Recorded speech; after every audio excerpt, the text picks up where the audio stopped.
Hello दोस्तों, क्या हाल है। तारीख आज 3 सितंबर 2025, दिन बुधवार, हिंदी तिथि एकादशी। और आइए बात करते हैं आज के मुख्य समाचार में देश भर की तमाम बड़ी खबरों पर नजर डालते हैं। देखिए दोस्तों, एक तो आज की जो एकादशी है बड़ी एकादशी के रूप में मनाई जाती है और इसे परिवर्तनीय एकादशी भी कहा जाता है। भाद्रपद पक्ष के शुक्ल पक्ष की इस एकादशी को जल जूलनी एकादशी भी कहा जाता है। ऐसी मान्यता है कि आज के दिन भगवान विष्णु के वामन अवतार की पूजा की जाती है। आज के दिन देश भर में कई जगहों पर चार भुजानाथ के मंदिरों में मेला वगैरह का आयोजन भी होता है, जुलूस निकाले जाते हैं। तो आप सभी को हार्दिक शुभकामनाएं जल जूलनी एकादशी की। चलिए आगे बढ़ते हैं अपन खबरों में। देखिए पहली खबर, अपनी मां को याद करके भावुक हुए पीएम मोदी। विपक्ष से पूछा कि मां को गाली दी, उनका क्या कसूर था। जो हाल ही में आपको पता होगा, बिहार दरभंगा में राहुल गांधी की वोटर अधिकार यात्रा के दौरान प्रधानमंत्री नरेंद्र मोदी की माताश्री को अपशब्द कहे गए थे, गालियां दी गई थी। तो इस पर पीएम मोदी ने कहा कि मेरी मां को क्यों अपशब्द कहा। ये अपमान, ये गालियां सिर्फ मेरी मां का अपमान नहीं, बल्कि ये देश की मां, बहन और बेटियों का अपमान है। ये कहते हुए भावुक हो गए पीएम मोदी। और पीएम मोदी को देखकर बिहार के बीजेपी अध्यक्ष भी रो पड़े।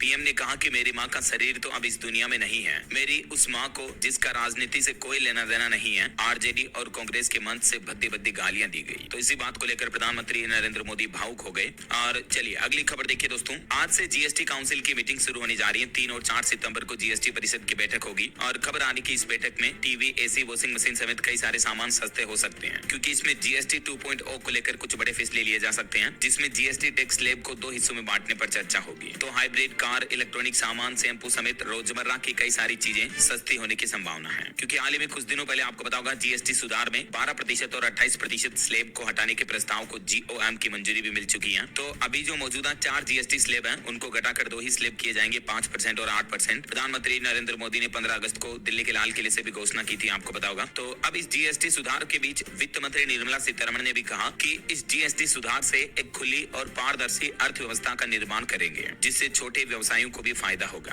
और वहीं दोस्तों, वित्त मंत्रालय ने एक और अपडेट जारी किया। आगामी बजट 2026-27 के लिए बजट तैयार करने की प्रक्रिया भी 9 अक्टूबर से शुरू हो जाएगी, अगले महीने से। और अगले वित्त वर्ष के इस बजट में सरकार अर्थव्यवस्था को 8% से भी ज्यादा की विकास दर पर आगे बढ़ाने पर जोर देगी। और इस बीच देश के वाणिज्य मंत्री पीयूष गोयल भी बोले कि भारत की यूरोपियन यूनियन के साथ फ्री ट्रेड एग्रीमेंट को लेकर बातचीत एडवांस स्टेज में पहुंच चुकी है। यानी भारत और ईयू के बीच जल्द ही फ्री ट्रेड एग्रीमेंट होने की संभावना है। वहीं उन्होंने कहा कि भारत चीन के संबंध भी धीरे धीरे सामान्य स्थिति की ओर बढ़ रहे हैं। अमेरिका के बातचीत और अटके हुए सभी मुद्दों को भी सुलझाने की उम्मीद है। इस बीच अमेरिका के वित्त मंत्री स्कॉट बेसेंट ने भी कहा कि 2 महान देश इस समस्या का समाधान निकालेंगे, क्योंकि ट्रंप प्रशासन को भारत के साथ व्यापार विवाद जल्द ही सुलझने की उम्मीद है। चलिए अगला अपडेट आ रहा दोस्तों, जल्द ही यूपीआई और एटीएम से भी निकाल सकेंगे आप अपने पीएफ खाते का पैसा। सरकार ने इसकी तैयारी भी पूरी कर ली है। इससे आम लोगों को जरूरत के समय तुरंत पैसा मिल सकेगा। ईपीएफओ की तरफ से अपडेट जारी किया गया कि जल्द ही ईपीएफओ 3.0 सिस्टम में नई डिजिटल सेवा लॉन्च की जाएगी और इसके तहत आप अपने पीएफ खाते से डायरेक्टली एटीएम के जरिए पैसा निकाल पाएंगे, है ना। चलिए बड़ी खबर आ रही, बीसीसीआई ने लीड स्पॉन्सर के लिए जारी किया टेंडर। क्योंकि सरकार के न्यू गेमिंग एक्ट के बाद ड्रीम 11 ने तो बीसीसीआई की स्पॉन्सरशिप छोड़ दी है। तो अब भारतीय क्रिकेट कंट्रोल बोर्ड बीसीसीआई का कहना है कि अल्कोहल, तंबाकू, सट्टेबाजी, इस तरह की कंपनियां स्पॉन्सर के लिए बोली नहीं लगा पाएगी। बाकी दूसरी सभी कंपनियों को बीसीसीआई ने भारतीय क्रिकेट टीम के खिलाड़ियों के साथ स्पॉन्सर करने के लिए टेंडर जारी किया। अभी एक दिन पहले मैंने आपको रिपोर्ट भी बताई थी कि भारत में ये न्यू गेमिंग एक्ट आने की वजह से फैंटेसी गेम कंपनियां अपने कर्मचारियों को भी निकाल रही हैं। एमपीएल ने भी अपना 60% और पोकरबाजी ने 45% स्टाफ निकाल दिया। रियल मनी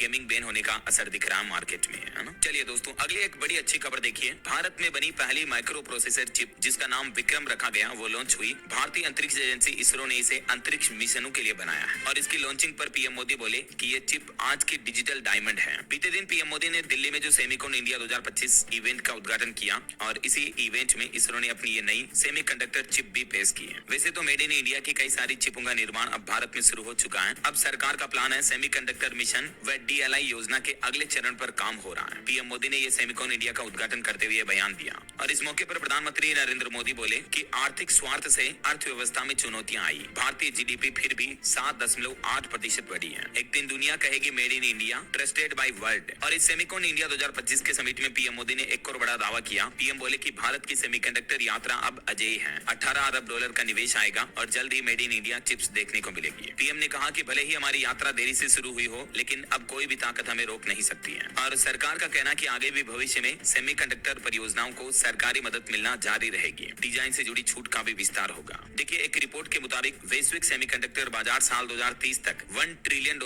का हो जाएगा और इसमें भारत भी एक बड़े खिलाड़ी के रूप में उभर रहा है। अभी मौजूदा समय में वैश्विक स्तर पर सेमीकंडक्टर बाजार $600 अरब का हो चुका है और पीएम का कहना कि भारत इस बाजार में एक बड़ी हिस्सेदारी हासिल करना चाहता है। पीएम मोदी बोले कि भारत में बनी छोटी चिपें दुनिया में बड़ा बदलाव लेकर आएगी। तो कुछ यूं रहा दोस्तों दिल्ली में ये सेमिकॉन इंडिया का उद्घाटन। और चलिए अगली खबर देखिए। मराठा आरक्षण आंदोलन पर खबर आ रही। आखिरकार अब मनोज जरांगे ने अपनी भूख हड़ताल खत्म की। उन्होंने कहा कि हम जीत गए, सरकार ने हमारी मांगे मान ली। इस मुद्दे को लेकर हालांकि बॉम्बे हाईकोर्ट में आज फिर से सुनवाई होनी है, लेकिन फिलहाल मराठा आरक्षण पर सरकार ने मनोज जरांगे की कुछ मांगे मान ली हैं। बताया जा रहा है कि 8 में से 6 मांगों को सरकार ने स्वीकार कर लिया। कुणबी प्रमाण पत्र के लिए एक अलग से समिति बनेगी और ये मराठा